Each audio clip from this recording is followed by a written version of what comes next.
Yada shay sani edel enedeshijine, senahabitli nishlant, katnesani bashichin, kabahedeshichedo hashgalhat sonashinele. Quote out dene sanishlan. Hi, my name is Tacey Atsitty. I'm a poet. My first book is called Rain Scald, and I have another book coming out called At Wrist. Very excited about it. Just got it in the mail yesterday. And its formal publication date is coming up in November. And I'm excited about work and poetry, and I'm also excited to be teaching a class with Poets House. I'm going to be teaching about sonnet and the sonnet in emblem poetry of the 15th and 16th century. And I love sonnets. I've been writing them for the past 10 years. I just can't really get enough of them. So tonight I'm going to be sharing with you some sonnets. The first poet that I'm going to read from, his name is Nicholas Friedman, and he's a formal poet. And this poem is called In Snow.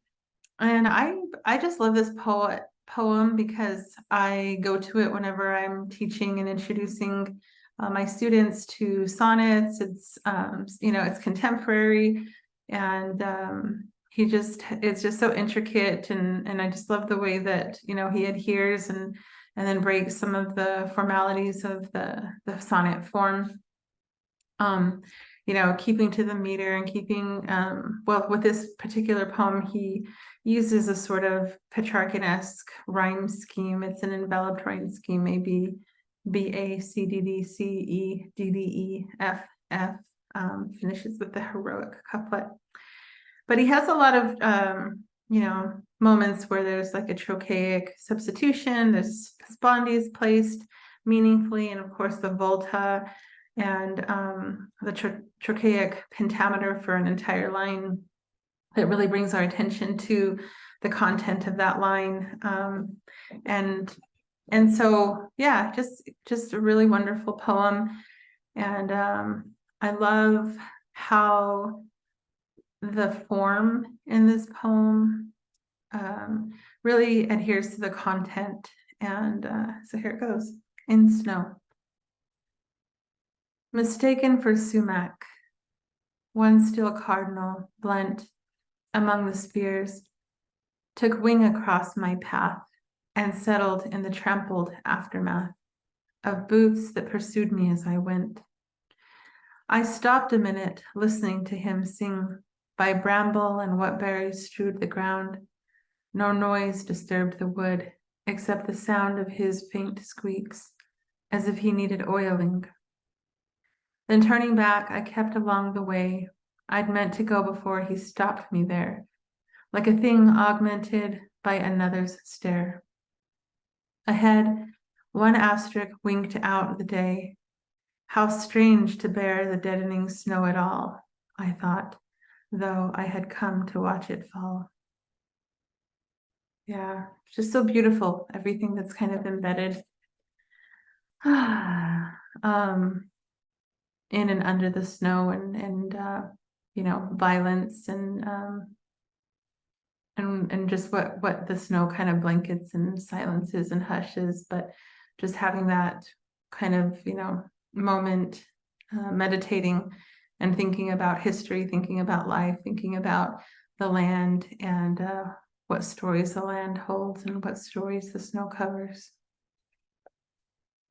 So these next two poems I will read are my own, and they're also found in the book, my book At Wrist. They're also sonnets, or like sonnets, look like sonnets. And yeah, let's see, we've got Sonnet for My Wrist.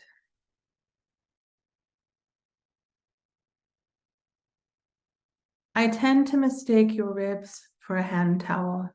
It hangs on a nail above the wash bowl, the hand towel ripped.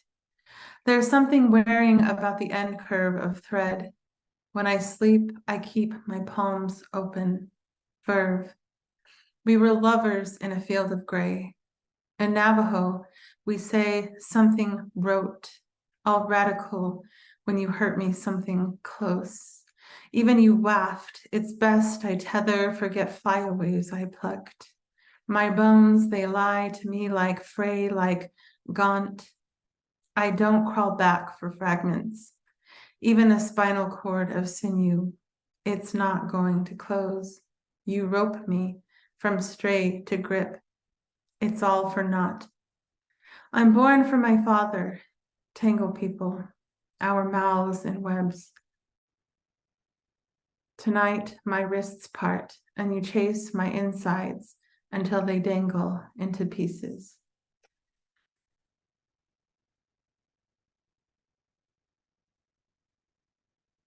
Round our wrists, for first men. We swing like shawls about the shoulders of brides, spread open in a field of snow. Though it's just yet fall, leaves bob red, foretell the absence of voice at eventide. Once we sat in the current of a longhouse, lulled in memory of a stew that warmed an ice monster. I raked the story for your elbow and warmth, a message so petty. I missed you when you left to carve a snow snake tunnel. Upon throwing my tendon caught in the eddy of creation, I could no longer lift logs to stack. This was love in the saying, I could only follow your collar in snow so far. Bark I braided round our wrists, round back.